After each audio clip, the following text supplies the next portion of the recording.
det giver sådan en følelse i en, som man bare har lyst til at opleve igen og igen og igen. Altså jeg kan nogle gange godt blive sådan næsten helt skræmt over mig selv. Fordi der går ikke ret lang tid, hvor jeg ikke tænker på bølger, eller tænker på et eller andet sted, jeg gerne vil rejse hen for at surfe. Jeg stod jo med overvejelsen, skal jeg gøre surfing til mit livsprojekt? Jeg var virkelig i tvivl om, det var det rigtige, jeg havde gjort.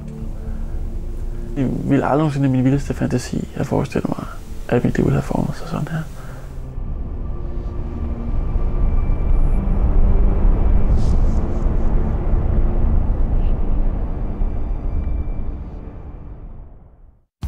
Skriftlige prøver på Thisted Gymnasium. Startskud på en række eksistentielle overvejelser for en af eleverne. Jeg skulle sidde der sammen med 400 andre elever og løse den samme opgave. Altså der må der være lidt mere ved livet i, end bare sidde ved ens bord og løse ens opgaver. Og hele det der med at gå på arbejde fra 9 til 4. Og jeg vil i hvert fald prøve noget andet først. Simon Brandi Mortensen kastede sig over surfsporten i hjembyen Klitmøller på den jyske vestkyst. Han bestemte sig for at tage et sabbatår efter gymnasiet og fordybe sig i sin lidenskab. Men under varmere himmelstrøg. Når jeg så kom hjem, så havde jeg ligesom fået stillet min sult på bølger, og så kunne jeg komme tilbage og tage en uddannelse og leve et ganske almindeligt liv ligesom alle andre. Simon tog til Filippinerne, og det skulle vise sig at blive skæbnesvangert. Altså hvis jeg var forelsket i surfing, inden jeg tog afsted, så var jeg jo helt væk i surfing, da jeg først kom derned. Der er intet, der slår følelsen af, at du bare kan mærke den her kæmpe naturkraft, ikke? Der er bare lige under ens fødder. Der er cirka 2 cm fiberglas mellem en og så et monster, som har så meget kraft i sig, at det kunne give strøm nok til en større dansk provinsby i meget lang tid. Altså hvis man forestiller sig sådan en kæmpe stor 5 meter høj skateboardramme, der bevæger sig, ikke? Og ved at sluge en, så er vi ved at være der lige så stille. Da den unge student kom hjem fra Filippinerne, blev glæden over at have reddet de store bølger afløst af en mental dukkert. Det er sådan et eksistentialistisk angst. Det gik op for Mølboen, at det surferliv, han nu var blevet så fascineret af, ville han aldrig kunne forene med uddannelse og job i Danmark. Man kunne også gå den anden vej, og så bilde sig selv ind, at jamen det her surfing og lyst til at surfe, det går over. Nu skal du bare hjem, og så det sætter du over bøgerne ligesom alle andre, og så glemmer du om det. Ikke? Det vil jeg aldrig slippe godt fra. For som Simon siger, nogen lever deres drøm ud, andre gør ikke, og ender med at blive bitre over ikke at have givet drømmen en chance. Og jeg vil ikke tilhøre den sidste del.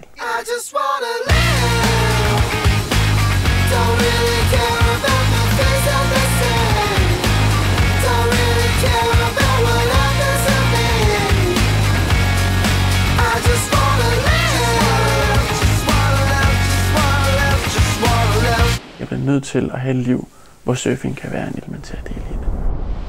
Simon nåede lige at komme hjem og sige glædelig jul til sin mor, så var han afsted igen. Så gik jeg ind til min mor lige en juleaften og sagde, hvordan nu tager jeg til Australien. Så tog jeg til Australien. Og i bølgerne ud for den australske kyst fandt han nøglen til sit liv. Pludselig efter for alvor bekendtskab med folk, som havde et ganske almindeligt liv, hvor de kunne surfe. Når jeg sad ude tidligere om morgenen, så sad jeg derude sammen med advokater, revisorer og glarmestre, ikke? Og så når klokken blev 9, så havde det lige så stille ud af vandet og tog på arbejde. Og jeg tænkte, det er det, jeg vil. Ikke også? Det er det, jeg vil, det her. Et universitet i Brisbane i Australien kunne blive indgangen til Simons drøm. På det her lokale universitet, der underviser de i noget, der hedder Marine Science. Det går ud på at beregne, hvordan havet påvirker kysterne og hvordan bølger bryder. Men Simon skulle ud på noget af en omvej for at få adgang til sit drømmestudie på den anden side af kloden.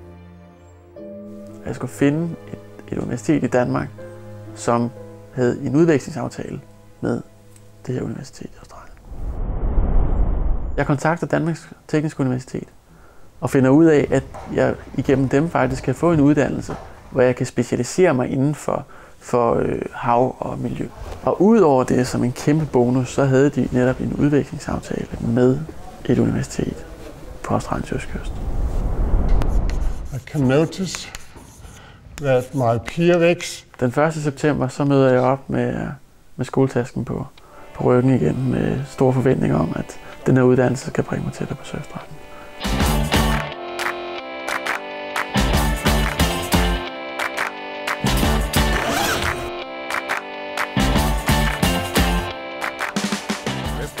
Langsomt begyndte det at gå op for Simon, at han nu var strandet i hovedstaden for en lang periode. Det er jo ikke bare sådan, at jeg skal studere i 2 uger, og så skal jeg afsted. Jeg skulle studere i hvert fald 2 år, før jeg kunne få lov til at blive udvekslet.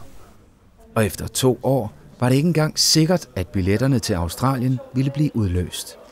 Hvis du har et gennemsnit på under 9, så behøver du ikke engang at ulejlige dig selv med at udfylde en ansøgning. Så det stillede jo også krav til, at jeg skulle virkelig sidde og læse de her bøger.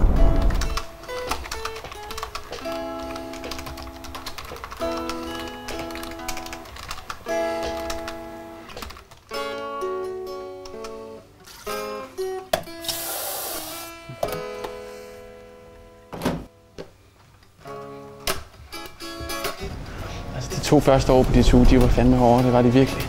Altså, jeg husker lange forelæsningsdage, hvor du bare sad og hørte på den ene tørre form blive klasket op på tavlen efter den anden, og man bare tænkte, hvad fanden laver jeg her? Ikke? Og det eneste, man tænkte på, det var, hvornår komme ud og surfe igen, og kommer man nogensinde ud og surfe igen?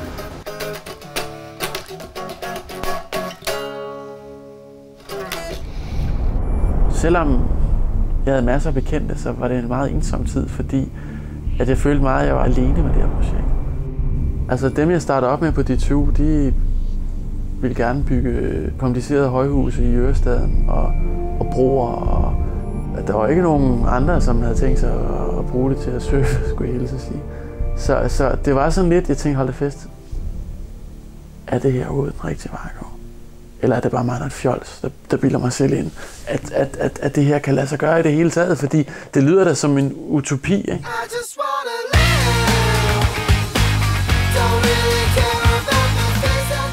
Et eller andet sted, så ved jeg godt, at jeg kommer til at få mig til at fremstille et utroligt latterligt lys, så jeg står der på mit kollegeværelse og vipper frem og tilbage på det der lille bræt.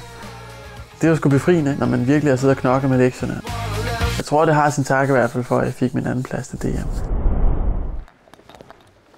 Efter 2 års slid skulle det vise sig, om den passionerede surfer kunne præstere det krævede karaktergennemsnit på minimum 9.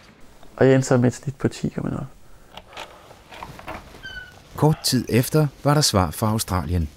Jeg flår konvolutten op, og så står der sådan, det er vores glæde at meddele dem, at vi har indstillet dig til udveksling til University of Queensland i semester 2003 til 2004. Det var godt. Så var der en, der var glad.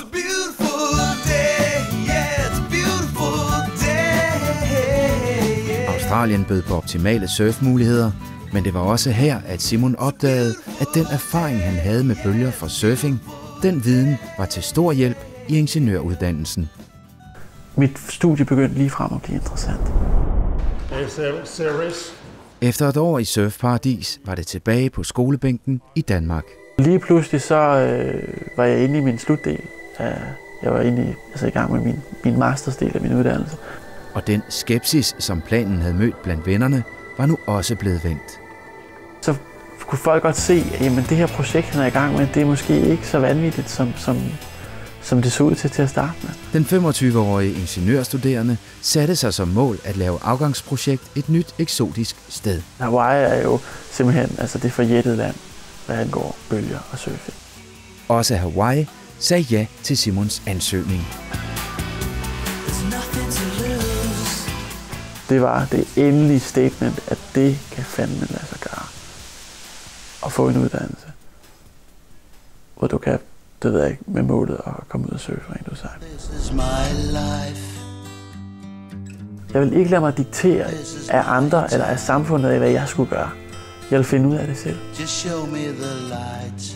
Jeg anser mig ikke selv som en fantast, som skal ud og lege Indiana Jones resten af mit liv og alt sådan noget der, slet ikke overhovedet. Men det må da være den fornemmeste opgave for en selv at tage vare om sit eget liv og gøre, hvad man kan til, at det bliver helt igennem ekstraordinært og spændende. og indholdsrigt. Livet det er ikke noget, der skal leves i morgen, eller noget, der skal leves om 10 år. Vel? Du lever det nu. This is my life, and I don't